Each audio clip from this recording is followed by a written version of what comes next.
What's going on, all my beautiful, precious people?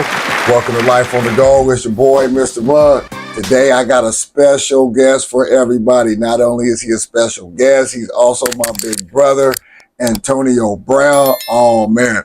So we got some interesting stuff going on today. We got a great show lined up for you guys. So you guys get ready to hold on to your seatbelts, get you some popcorn, whatever you want. You know what I'm saying? Get ready to tune in.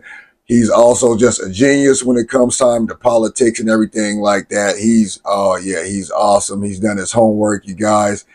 He eats, breathes, and lives just nothing but politics. So yeah, I'm fascinated every time I hear my brother talk about this type of stuff.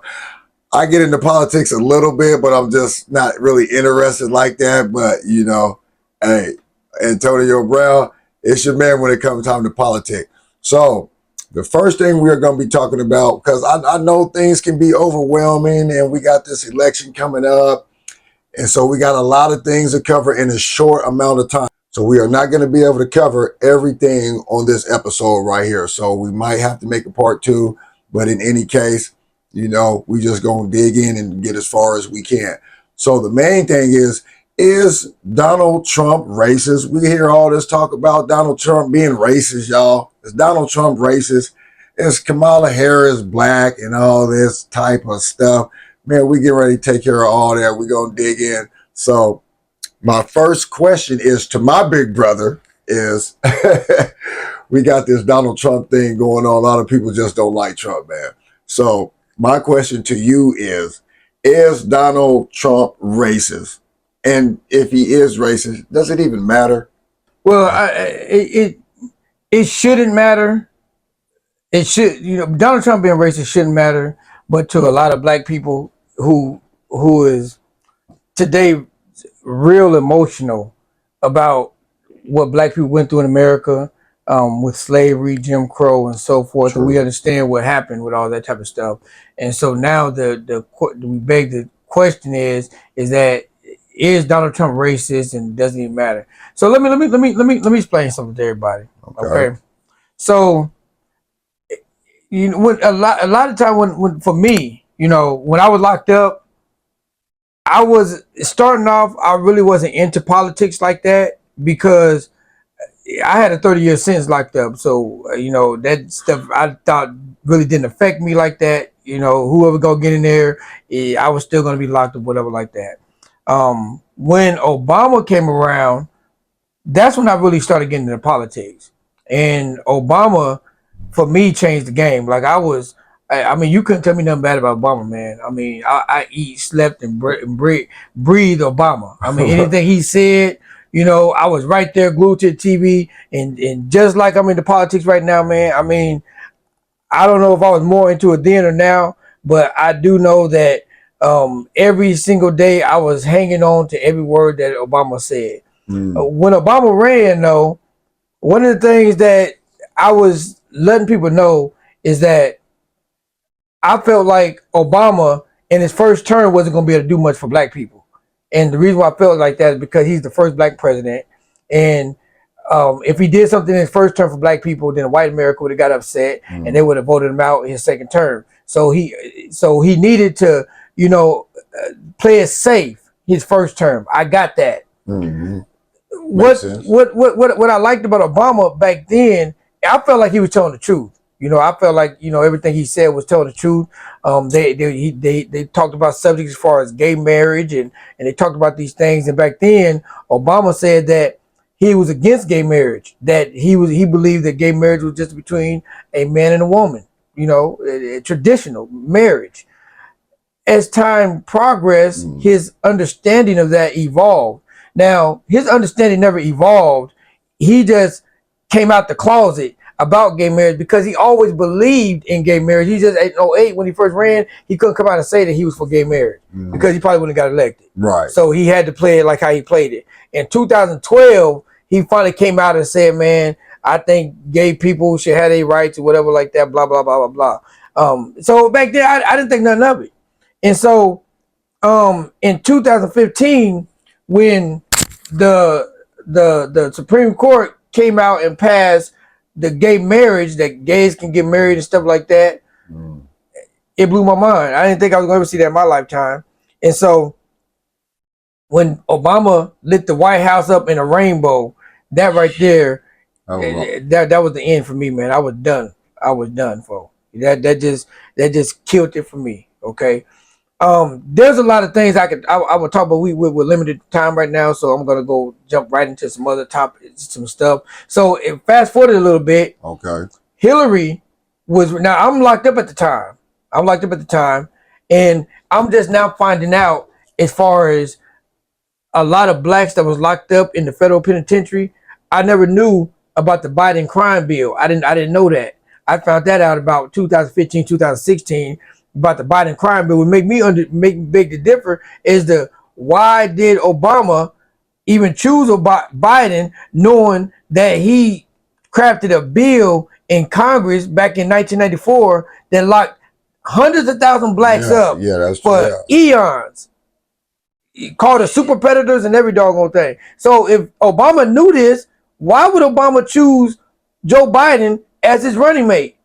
That later on made me question, why did he do that? Right. In my mind, now that I look back, it lets me understand this is that Obama never planned on doing anything for black people at all.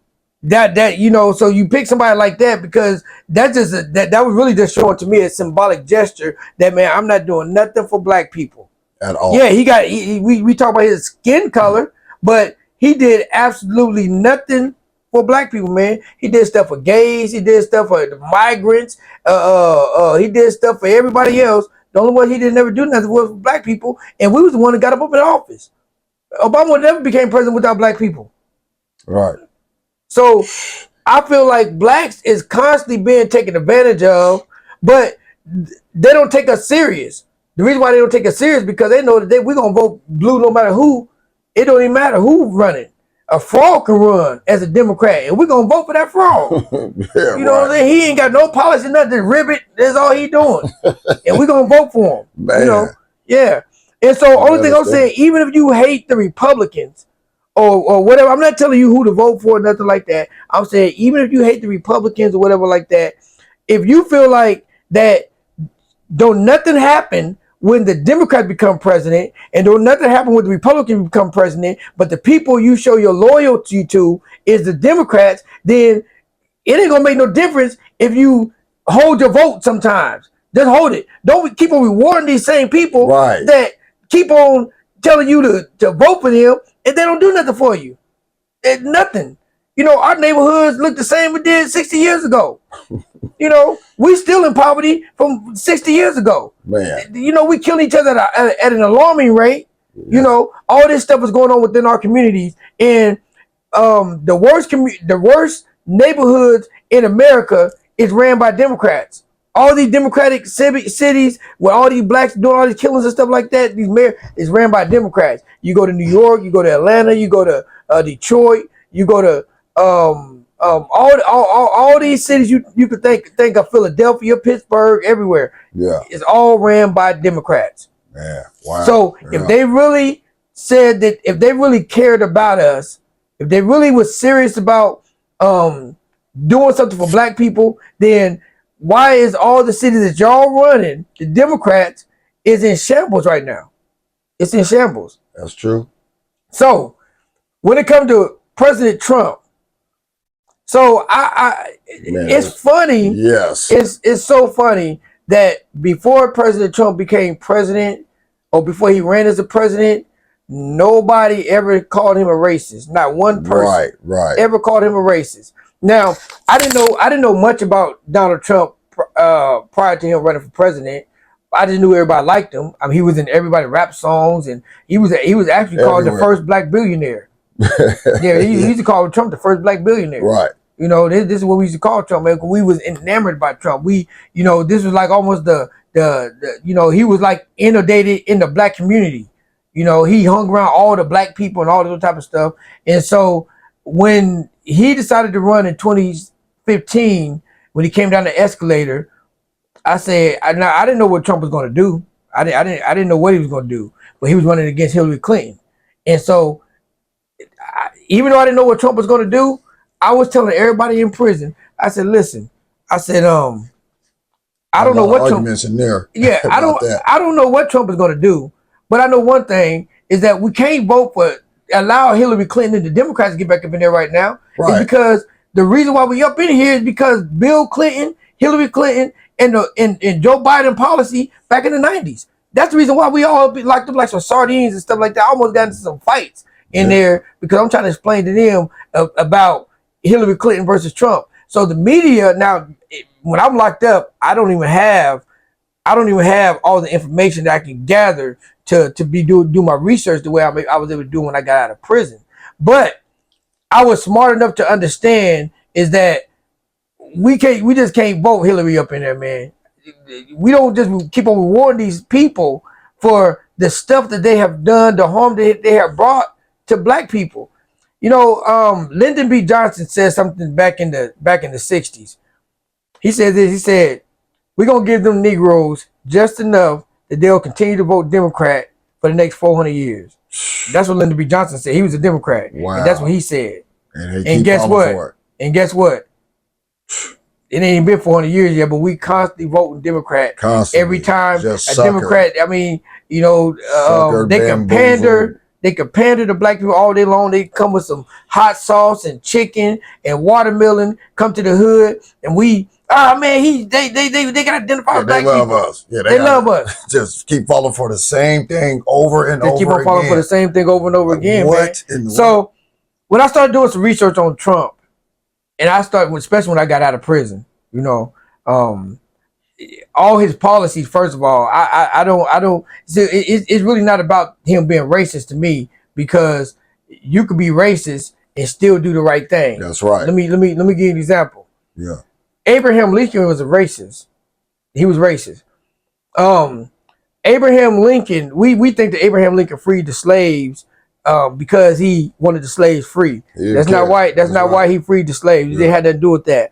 His whole thing was trying to save the Union. There was a divide within the Union and try to bring the United States together. And so he made a famous statement. This is what Abraham Lincoln said. He said, if freeing the slaves is going to save the Union, then I'll free the slaves. He said, but if keeping slavery, blacks enslaved, he said, and if that's going to save the Union, then I'll keep them enslaved. Yeah.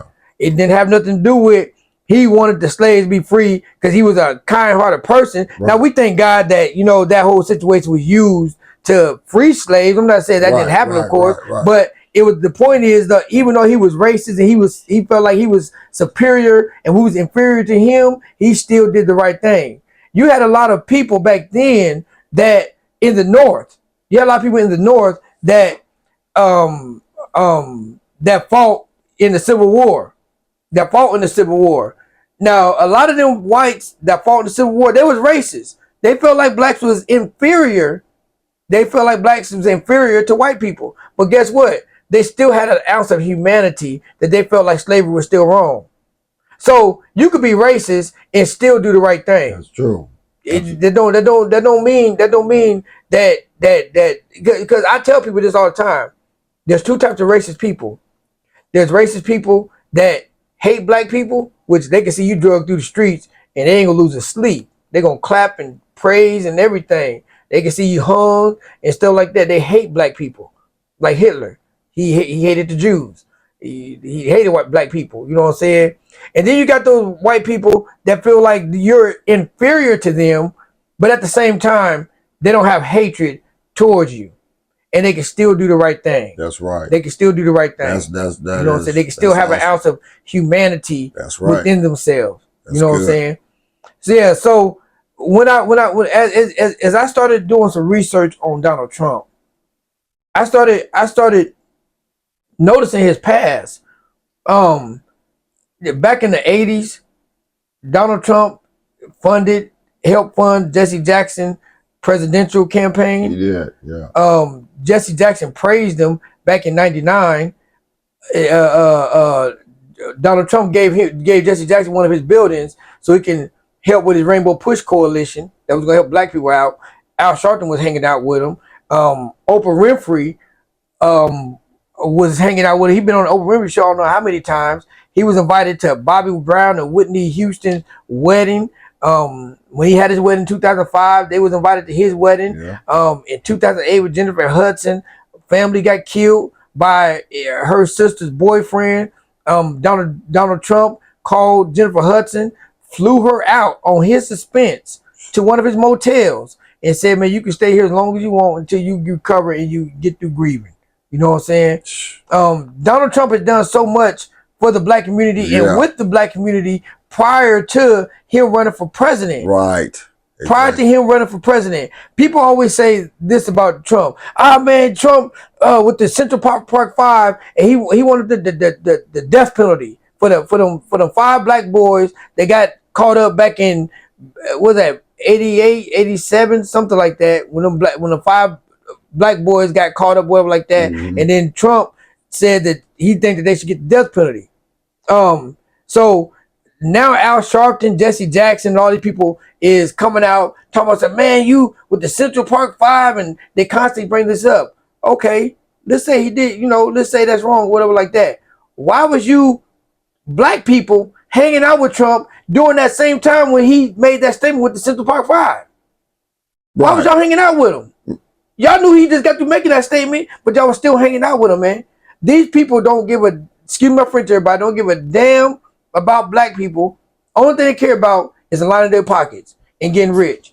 And they get rich off the backs and the emotions of black people. Yes, and this is why I feel like I have to talk about this stuff a lot. And I know a lot of people don't get it. They don't understand. Yeah, I know a lot of people don't like to hear this a lot. They don't. But the stakes couldn't be higher in this election right here. I think this is the most pivotal election in our lifetime, man. I'm talking about, when I say in our lifetime, I mean in our lifetime.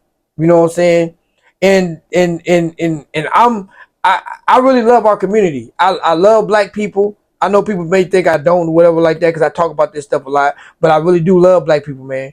And because I love them so much, I want to see us thrive. I want to see us be successful. I want to see us do the right thing. But if we continue to elect people that don't have our interests at heart, then we're gonna continue to go down this same rabbit hole that we've been going down for year after That's the definition of insanity. Insanity is doing the same thing and expecting different results. Wow. If you do what you always done, you're gonna get what you always got. That's my motto. Man, and we do have some clips of that. Yeah. Donald Trump. Yeah, so one of the clips I want to with Jesse Jackson. Yeah, okay, we showed the one with Jesse Jackson. So one of the clips I want to show everybody. So I got receipts. Now, realistically, y'all, I can do this all day long. All day. With Trump, with all these blacks he was hanging out with, and they loved him and everything like that. But all of a sudden, when this man came down the escalator and decided to run as a Republican, if Donald Trump could have been saying the same thing that he'd been saying, but if he'd ran as a Democrat, man, it would have been different. It would have been different. You know what I'm saying? So, because right now, the Democrats is running everything, realistically. I'm not talking about, so even if Donald Trump become a president, there's still a hurdle to climb, man. Isn't that the fight ain't over with? Even if Donald Trump wins, the Democrats still is way more powerful than the Republicans. And the reason why they're more powerful is because they got the media and social media on their side. What I mean by that is this. The Democrats run ABC, NBC, CBS, CNN, MSNBC, all the major news networks is ran by Democrats. Fox got one news network, and that's Fox. That's Fox. And sometimes they suspect. Yeah. Sometimes they suspect. Sometimes they go left a little bit, you know. So the Democrats run everything. Then you got social media. They run Facebook. They was running Twitter until Elon Musk took over that, you know. So that's why he took over it, because the Democrats are censoring all the Republicans. You couldn't put certain things on, certain content on there. You can say what the heck you wanted to say about the Republicans, but you get to talk about the Democrats and stuff like that, they will censor you.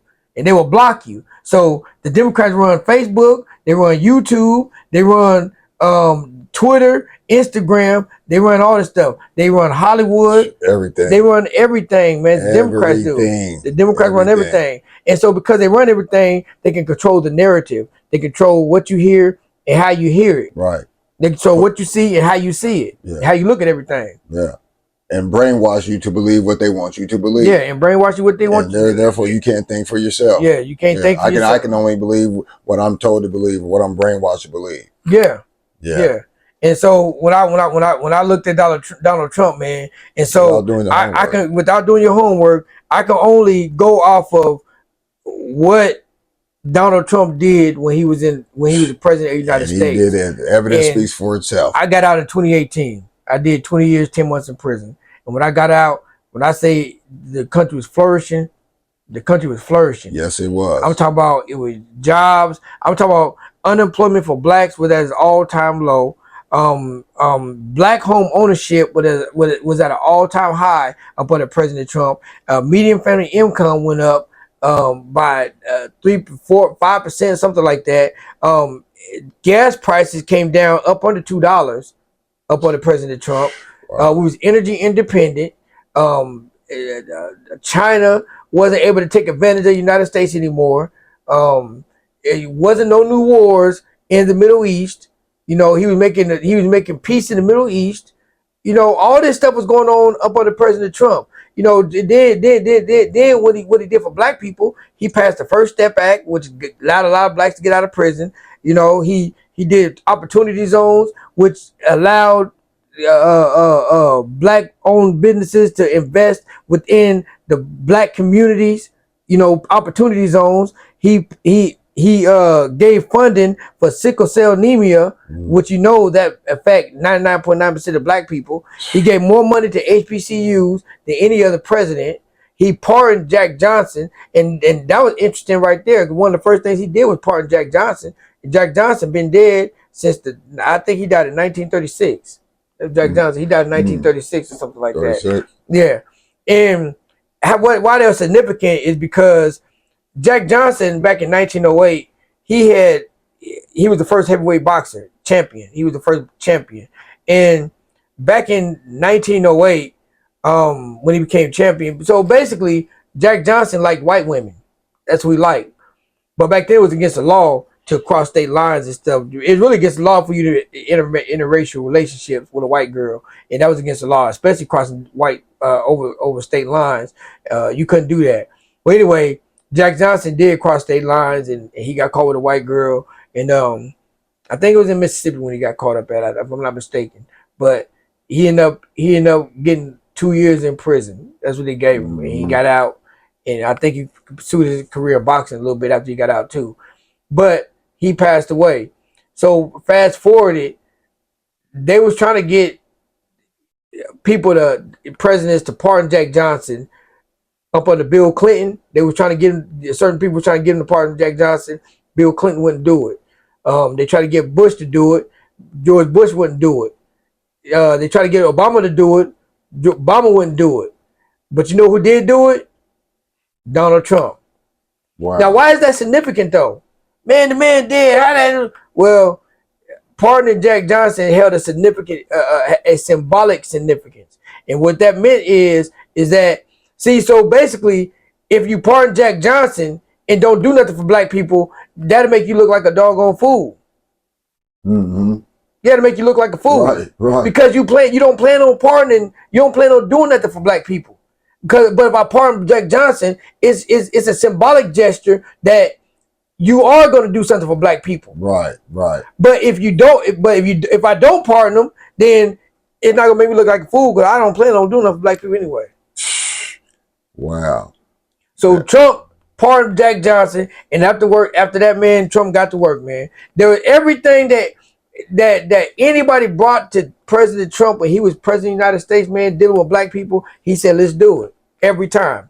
He never turned it down. There was so much that could have been done up under President Trump that the black leaders was holding us back. Like, these so-called fake black leaders is holding us back. Like, they get on TV and they talk to us about all this oppression and how we oppressed by the white man and all this stuff they talk about with black people, man.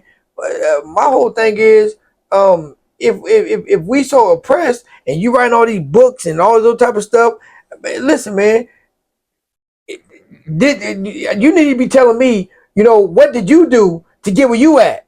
You know what I'm saying? Right. I mean, you keep on talking about all this oppression, but yeah, you sitting over there eating good. I'm sorry, you guys, we are out of time right now, but that was a lot of information right there. Oh, yeah, that was a good eye opener. Like I said, hey, this is my big bro. This is what he does, you guys. So you guys are going to have to catch us next time on Life on the Go. So we're going to have to sign off right now. So join us next time on part 2 of Life on the Go. President Obama, Kamala Harris, yeah, it's all going down. We have just touched the surface and we get ready to dig in some more. So until next time, we'll see you guys.